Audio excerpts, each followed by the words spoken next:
Hello and welcome to Morning Vibes with Dr. Jerry the First, episode 303. Today is Saturday, the 14th day of July, 2018. My names are Dr. Jerry the First Oguzie. I'm speaking on 3 trends for the next 50 years. What you're about to hear is a wonderful write-up by James Altucher and voiced over by Dr. Jerry the First Oguzie. And he writes, I'm not a big believer in the future. I mean, it will exist, we know that, but that's all about it. CXO Advisory Group has analyzed the predictions of hundreds of pundits. Are the talking heads on TV right or wrong? You know, the ones who say Ebola will end the world, or the ones who said Enron was just having accounting problems? It turns out the pundits' predictions are right only for the 7% of the time. I think they are being nice to the pundits. I would say pundits are right about 12% of the time. But I put that number out of a hat, and they did a statistical study, so who knows? I don't like making predictions. They get in the way of my digestion. All of that future thinking clogs up the pipes. But there's a great way to evaluate whether a prediction is true or not. It involves a simple phrase we all know. This time, things will be different. We know that phrase is always wrong.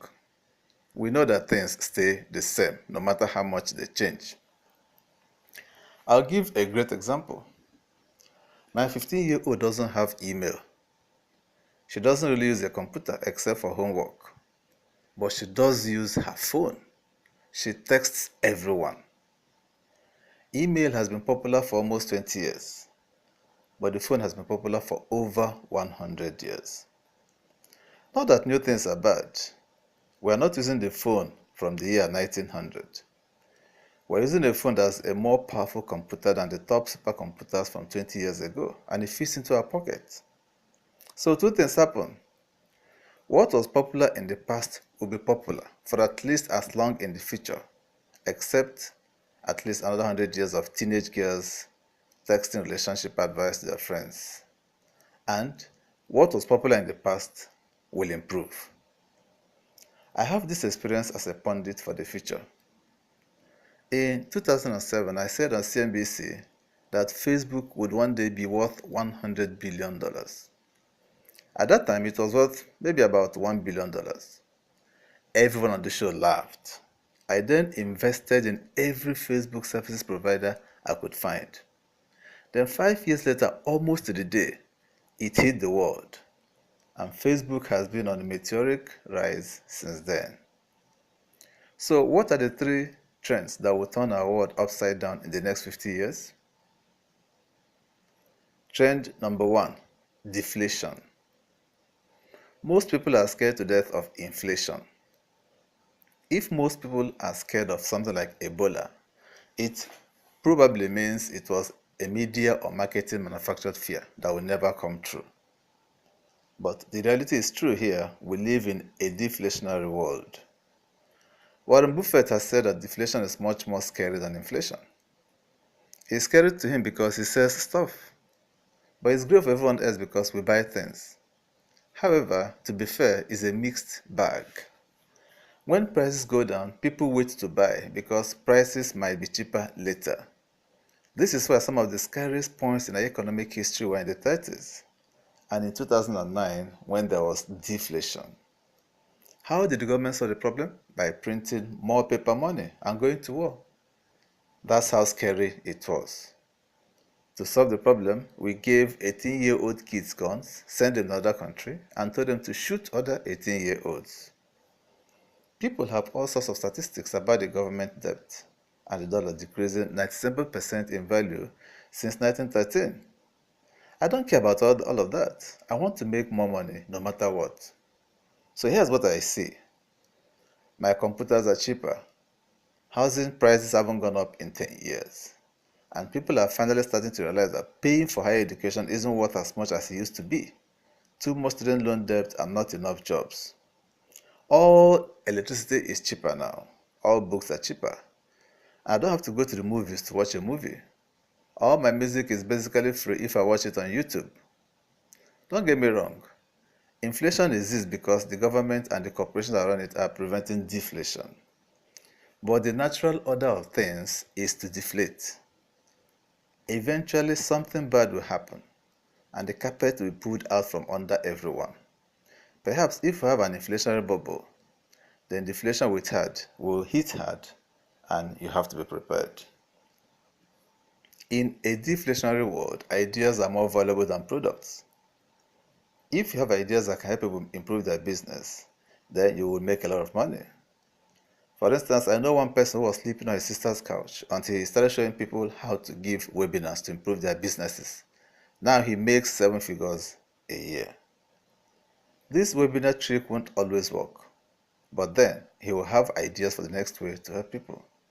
Ideas are the currency of the 21st century, and their value is inflating, not deflating. Trend number 2, chemistry.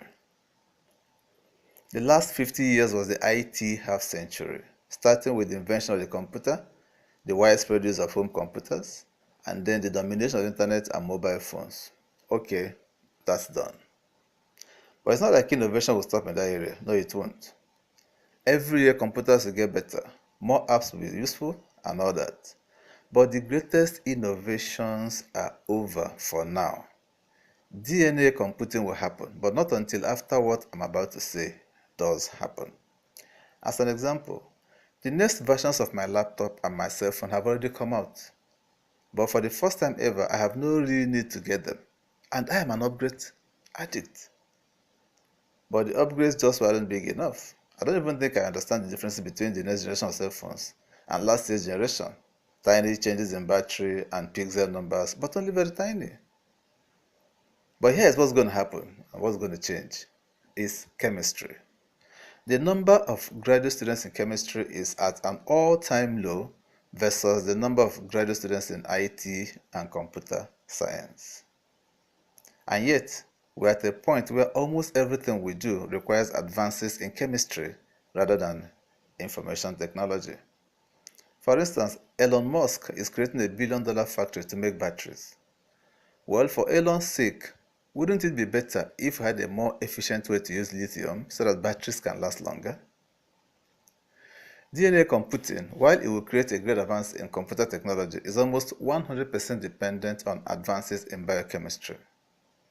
Many people call the US the Saudi Arabia of natural gas, but what good does it do us if we can't convert the gas into liquids that fill up our car?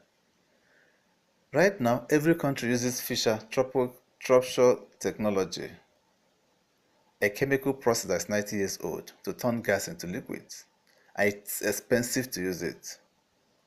Wouldn't it be better if someone could develop a groundbreaking change here?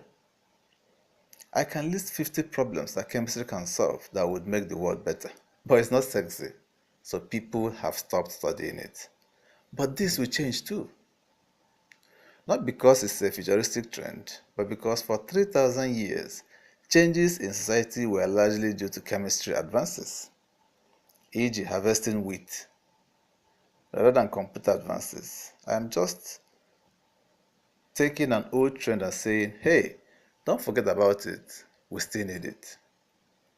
A simple example, DuPont and Dow Chemical, the two largest chemical companies, have had 50% and 38% year-over-year earnings growth respectively compared with Apple. 12% for Apple, but nobody cares.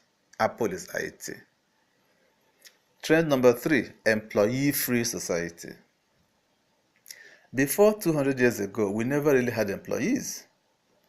Then there was the rise of corporatism, which many confused with capitalism.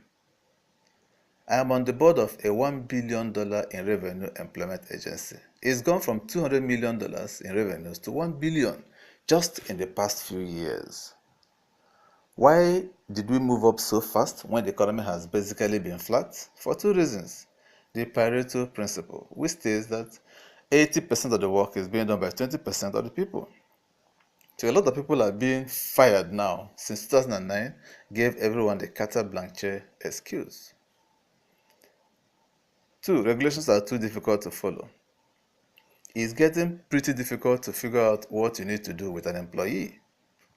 Healthcare is a great example, but there are 1,000 other examples.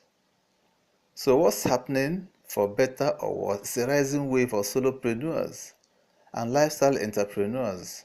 Exactly what happened for the hundreds of years that capitalism was around before stiff and rigid corporatism teamed with unions became the primary but fake stable force in our lives. This is why companies like Uber are flourishing. You have a workforce, the drivers, logistics, software in the middle, and people willing to pay for that workforce. Our GDP and our startups are going to start to drift in the Uber direction. Uber in San Francisco last month did 3 times as many rides as all the cab drivers in San Francisco combined. Corporate life was never really stable, and now we know that. The problem is, while we were all in our cubicles, and I've been guilty of this for many years as well, we stopped being creative, stopped having ideas, and just took orders from the gatekeepers, from the bosses, from colleagues, from government, even from our family. We let other people choose what was best for us instead of us doing the choosing ourselves. And if you let someone else do the choosing for you, the results won't be good, and you'll get resentful, and bad things will happen. I won't give a direct tactic on this right now. I do that every month in my Altucher report. This is not about stocks. It's about taking an approach where you get your life back so you can have wealth and abundance over the next 50 years. One thing is to try and write down 10 ideas a day. This exercises the idea muscle and gets you 100 times more creative than the average person over time. There could be business ideas, ideas to help other businesses, book ideas, or even ideas to surprise your spouse. Another trick is to take Monday's ideas and combine them with Tuesday's ideas. Idea sex is an awesome source of creativity. Ideas are the true currency of this next century. I don't care about the dollar or gold or healthcare. Any movement in those directions will just create opportunities for people who know when to take advantage of them. So the key here is to become an idea machine. People say ideas are a dime a dozen, or execution is everything. These statements are not really true. It's difficult to come up with 10 new ideas a day. Just try it and see. And executing ideas is just a subset of ideas. I was going to make these 10 trends I see coming over the next 10 years, but at 1,900 words, I already shared 3 solid ones. If you want to learn the other 7, I explain them in detail and how to make money off of them in my new book. These trends are already here. They're already deeply affecting our society, and being ready for them will be the key to success in the coming years. Until I come your way again, this is Morning Vibes with Dr. Jerry the First.